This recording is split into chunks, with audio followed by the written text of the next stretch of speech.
خواتي خواتاتي مساء الخير عليكم، اهلا وسهلا مرحبا بكم يا جماعة الخير. Bonsoir tout le monde, j'espère راكم ملاح, j'espère راكم تسمعوا فينا مليح. De là où je suis, il fait quand même froid un peu encore, et c'est pour ça que je suis obligé de me cacher à l'intérieur de ma veste, ou d'utiliser cette veste-là. اهلا وسهلا مرحبا بكم يا جماعة الخير. أزول في اللون. شوفوا يا ناس, nous allons parler d'un sujet délicat qui va énerver Abdelmajid Tebboune. Parce qu'Abdelmajid Tebboune, j'ai l'impression, il est très susceptible. Il n'aime pas la critique, même quand elle est constructive. Nous allons utiliser les termes les plus respectueux pour lui démontrer que nous ne sommes pas dans l'injure, mais dans la critique. Vous devez savoir, et beaucoup d'Algériens et d'Algériens seront d'accord avec moi, un président de la République n'engage pas que sa personne. Un chef d'État, quand il parle, quand il agit, quand il s'exprime sur la place publique, dans une interview, ou là, dans une conférence, ou là, il n'engage pas que sa personne. Il n'engage pas que ça. Il engage l'État, il engage le pays. Le président de la République, le chef de l'État, est une entité morale. Ce n'est pas une personne physique. Abdelmajid Tebboune qui يهدر ماهوش يهدر باسم عبدالمجيد تبون, راهو يهدر باسم الدولة الجزائرية وباسم الشعب الجزائري. Quand il parle, il engage la crédibilité de l'État, la fiabilité de l'État et l'image et la réputation du pays. C'est pour cette raison que je ne comprends pas, et je vais me poser la question suivante, que font les conseillers de Tebboune? À quoi servent les conseillers de Abdelmajid Tebboune? À quoi sert notamment le service de communication de Abdelmajid Tebboune? Un président de la République, c'est une institution.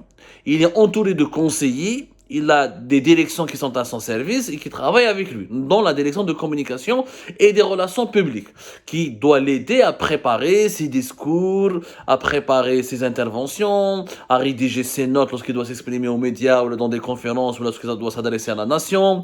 Il a des équipes qui sont censées travailler pour lui, qui sont censées lui ramener la bonne information, la formulation exacte et la plus intéressante, la plus touchante, le vocabulaire bien choisi, bien élaboré, les mots qui doivent toucher, qui doivent sensibiliser, qui doivent émouvoir, ou là c'est selon l'objectif de chaque communication, parce qu'un président ne parle pas pour rien dire.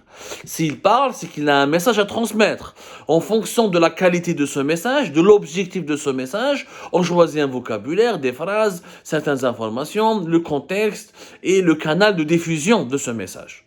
En clair, la communication d'un chef d'État est une science qui obéit à des codes, est un art qui doit être pris en considération par des spécialistes de ce domaine et qui engage des enjeux sensibles parce qu'encore une fois, un chef d'État n'est pas un maire, n'est pas un wali, chef d'aïra, ou un artiste, ou un président de club de football.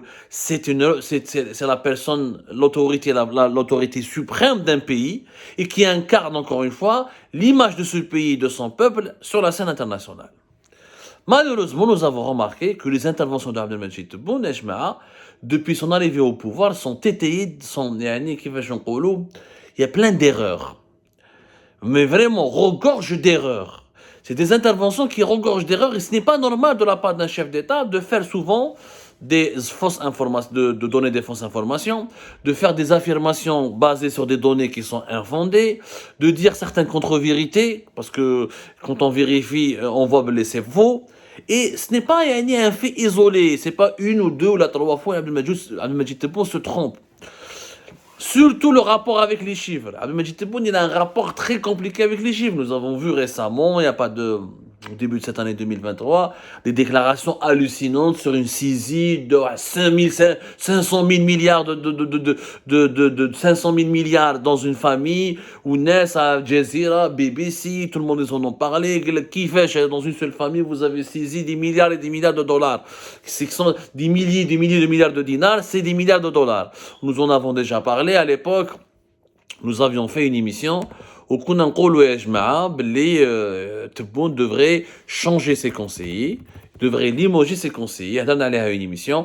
Voilà, c'était le 25 janvier 2023 dernier, après la malheureuse affaire des 36 milliards de dollars. Abdelmajid Tebboune devrait limoger ses conseillers parce qu'il s'est trompé, il s'est gouré, on lui a mal. Et c'est un président se trompe parce que les notes ne sont pas bien faites, ne sont pas claires, le discours n'est pas préparé, il n'y a pas assez de révision. La prise de parole d'un chef d'État, elle est entourée, managée, elle est encadrée par des spécialistes par des spécialistes. ماشي من هبة ودبة يخدم مع رئيس جمهورية. Parce que la parole présidentielle, elle a une grande valeur, elle a un impact direct sur la situation économique et politique et même sécuritaire d'un pays. Lors de son dernière intervention, le 24 février 2023, un vendredi 24 février, Abdelmajid Tebboune a fait des déclarations, encore une fois, il y a eu plein d'erreurs. Par exemple, Majid Tebboune il dit que l'Algérie est le seul pays au monde, qui a un taux d'électrification ou un taux d'accès de la population à l'électricité de 99%. Complètement faux. Et c'est complètement faux. Mais bien sûr, c'est faux. Beaucoup de pays à travers le monde ont des taux d'accès à l'électricité même de 100%. Supérieur à l'Algérie. شكون اللي قال تبون الدولة الوحيدة في العالم؟ كي رئيس الجمهورية يهضر هاد الهضرة هادي derrière, il y a des gens qui vont vérifier. Il y a des étrangers qui regardent, il y a des chancelleries occidentales, étrangères. Il y a des diplomates, il y a des journalistes qui vérifient, qui s'intéressent à ce que dit un président algérien. Et lorsqu'ils vont vérifier, ils trouvent que ça c'est faux, c'est faux. Il est vrai qu'en Algérie, 98, presque 99% de la population a accès à l'électricité, mais nous ne sommes pas un cas unique au monde, nous ne sommes pas le meilleur pays au monde. Faux. La Bosnie, un petit pays modeste de l'Europe de l'Est, la Bosnie-Herzégovine, 100% de la population, elle a accès à l'électricité. Au Brésil, ils font mieux que l'Algérie, 100% de la population au Brésil a accès à l'électricité. Le Canada, 100% de la population a accès à l'électricité. Dans les pays du Golfe, le Bahreïn, le Koweït, etc., 100%. Même dans des pays modestes, l'Arménie, 100%. L'Arabie Saoudite, 100%. Donc ما راناش الدولة الوحيدة في العالم باش شكون اللي قال تبون الدولة الوحيدة في العالم. Nous sommes meilleurs que pas mal de pays africains. L'Afrique du Sud par exemple 84%, le Cameroun 64%. Nous sommes meilleurs que le Maroc, nous sommes meilleurs que la Tunisie, mais nous ne sommes pas meilleurs, le meilleur au monde. باش نفهموا مليح. Donc cette affirmation de la part du président Abdelmajid Tebboune, elle est fausse. Et normalement un président ne doit pas dire des fausses informations. ماهيش مليح عليه, ça le discrédite. ماهيش مليح عليه. Bon, نشوفوا maintenant d'autres déclarations durant la même interview avec des erreurs, toujours des erreurs.